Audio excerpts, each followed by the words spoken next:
How you guys doing? Welcome to a new chapter of Old School Metal Vinyl. In this fifth installment, as you can see, I'm gonna talk of a band which holds a really special place in my heart. That's Swedish Grotesque. Gotta say, they have been one of my all-time favorite black metal bands for almost 3 decades now. I'm really excited to dedicate a chapter to them, as sadly enough, this band is still not all that well known worldwide. Despite being absolute pioneers of the modern black metal scene, for some reason they never managed to conquer a larger audience and remain confined to a cult band status. Which in a way is of course cool, because when you hear someone mention them or say I like Grotesque, it's evidence you're talking to a real dedicated old school metal maniac with a solid knowledge of the genre. But at the same time, it's a shame, since their music is so fucking brilliant, totally unique, and would definitely deserve a wider recognition. In a way, you can say that Grotesque paved the way not just for the Nordic black metal wave of the early 90s, but also for the melodic Swedish sound, which was later developed by the likes of course, The Gates, Unanimated, Eucharist, Dissection, and of course to a much bigger commercial success, Dark Tranquillity. So a few biographical notes about this band. They were formed in 1988 by Thomas Lindberg, who, as you all know, would later become known as the singer for At the Gates. Kristen Wallin, who achieved the worldwide fame by his name Necrolord, and of course is nowadays a very acclaimed artist, which would later be joined by Ulf Svensson and session drummer Thomas Eriksson. With this lineup, they recorded a couple of poor-sounding rehearsal demo tapes, and it took them about 2 years to ink a deal with Swedish Dolores Records, which would later be known as Black Sun Records, and release what I personally consider to be one of the finest metal recordings of all times, namely the mighty Incantation mini LP, which you're now seeing in my hands. In my opinion, this is as close to metal perfection as it gets. This band basically had it all. A cultish logo with the big upside down crosses, mesmerizing cover artwork, giggerish demon sitting on a huge inverted cross, perfect presentation. This copy is actually signed by Thomas Lindberg himself, as you can tell. And of course, its musical content is bloody great. For those of you who don't know them yet, they are what I would call a perfect blend of the old thrash metal sound of bands like Early Possessed, Slayer, Dark Angel, Infernal Majesty, you name it. The punkish vibe of bands like Discharge, GBH, The Exploited, and the more modern approach of Bathory, Obscurity, Mephisto, and those pioneering Swedish bands from the early 80s to the early 90s. A few words about this pressing that you're currently seeing in my hands. This is the original 1990 edition. Comes on black vinyl. Technically, the very first run should have a red logo. This should be apparently the second run. All copies I've seen so far have a black logo on the central label of the album. But yeah, if you're owning the very first run, the logo should be red. This one, yeah, should be the second run, but there should be a lyrics sheet included. Unfortunately, the one which was supposed to come with my copy got stolen by the previous owner, or just get lost over the years. I didn't buy this record back in the day. Bought it, I think, in 1992 I can't remember really right now, but bottom line is that there's no lyrics sheet in my copy. According to Discogs, the very first 100 copies were hand numbered. In my experience, all copies I've seen so far, talking about 6 or 7 of them, were all unnumbered. If you're looking for a regular unnumbered copy, just like this one I'm holding in my hands right now, I think that you should be able to find one for 60 to 80 bucks, more or less, depending on the condition. There is a second press from Dolores Records, which was released a couple of years later and comes on purple wax, but the very first press is on black wax, of course. And as far as the limitation is concerned, it was never officially revealed. An accurate guess, I would say, probably 2,000 copies would be it.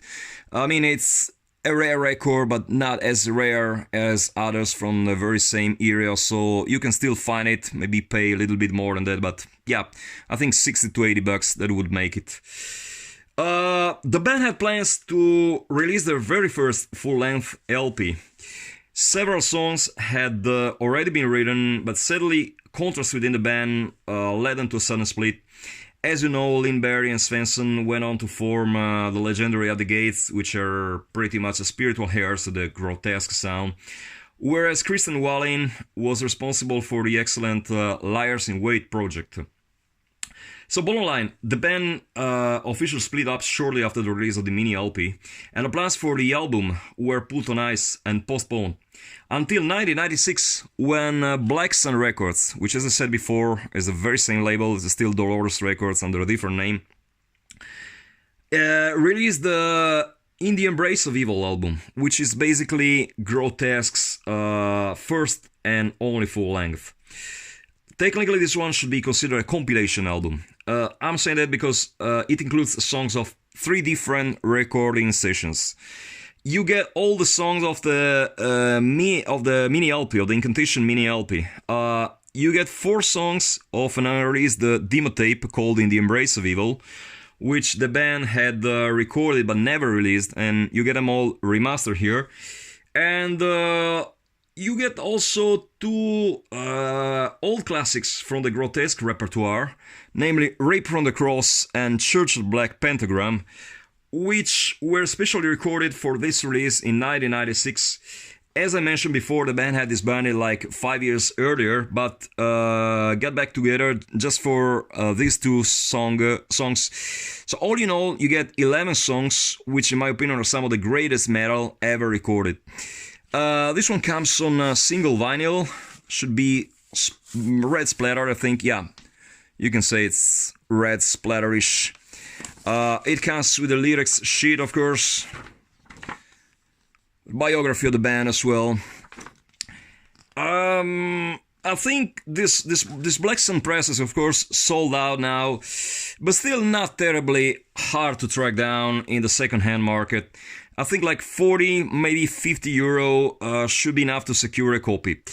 Luckily enough, if you don't want to spend that much money, there are several reissues available for regular non-profit prices. My personal advice is to stay away from the repress that the British label Back on Black Music released in 2015. It comes on double red vinyl, but sadly the pressing quality of that one is very, very mediocre, to say the least. Now, I don't have a copy myself in my own collection, so I can't show it, but I have seen a few of them inside stores, and trust me, the artwork is very blurry, very pixelated.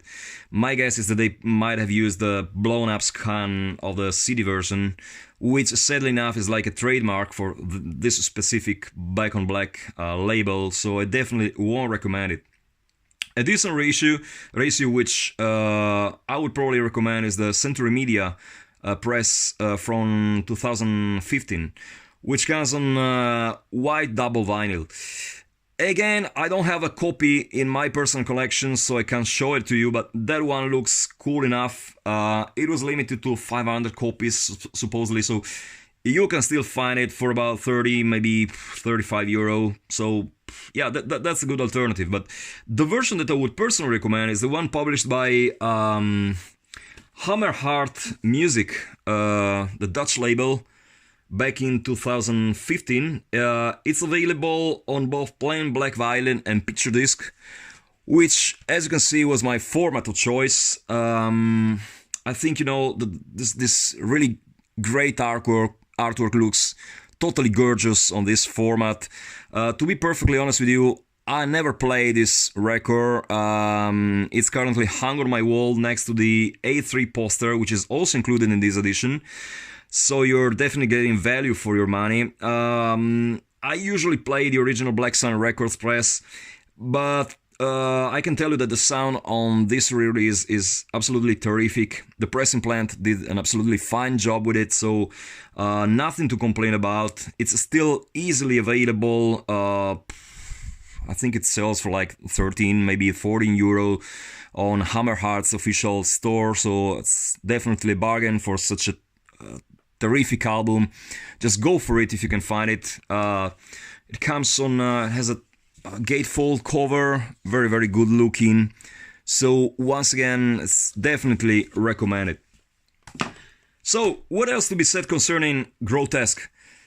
My personal wish as a die-hard fan of the band is that sooner or later the 2 rehearsal demo tapes that the band recorded will be published as a compilation of some sort. I mean, I understand the sound quality of those tapes is abysmal, to say the least, but still I think it would be very, very cool to have those tracks on vinyl, since they include 2 unreleased songs called, I think, Shadows of Lost Life and Moondance Prophecy, which are bloody great and which the band sadly never recorded properly. I mean, personally, I would definitely love to see that happen. Not 100% sure if there's an actual demand for a compilation of this kind, since, as I said before, Grotesque is a band mainly worshipped by the true die-hard metal maniacs. Once again, this is my personal... It definitely is in my personal wish list, so... in case labels are hearing this by any chance, please consider the idea. And also, I would pay big money, total big money, for a vinyl recording, no matter if official or bootleg whatsoever, of their one and only reunion gig from 2007. That is definitely a wet dream of mine. I mean, give me that one, and I promise I will die as an accomplished metalhead. So guys, once again, that's it for this time. Hope you appreciated this new episode. Quite a few people wrote me inquiring whether this channel is still active or not. It of course is. I had some technical issues with both my laptop and phone, which prevented me from updating it more regularly. They are now solved, hopefully, and I promise I will try to post new videos on a more regular basis. So, if you have ideas for the next chapters, what records and bands you'd like to see featured, just feel free to share them in the comments or let me know via direct message, whatever, on my Instagram account. So, as usual, till the next time, keep it loud and heavy.